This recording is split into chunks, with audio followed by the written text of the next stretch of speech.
Kardeşten diyeceğim, kardeşte hep fikirleşirəm, vardan alılır söz Riyazət diyeceğim. müəllimi güclü olur.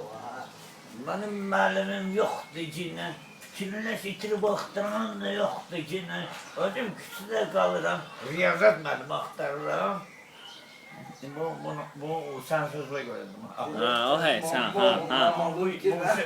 Bu bizim program başqa Aha. şeydir. Ha, давай.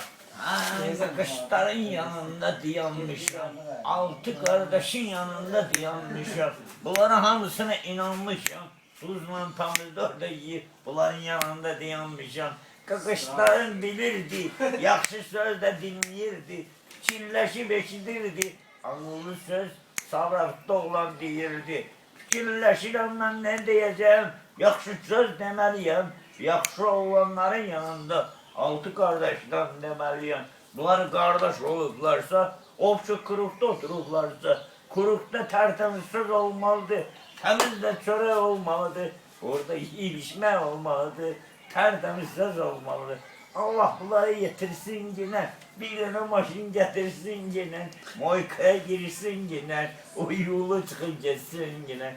Çünkü ortaya çörek gelsin yine. Hadi. Dağlan değil. Dağlı deməsə birləşdir. Dağlı qalsın. Bana sərdaşım.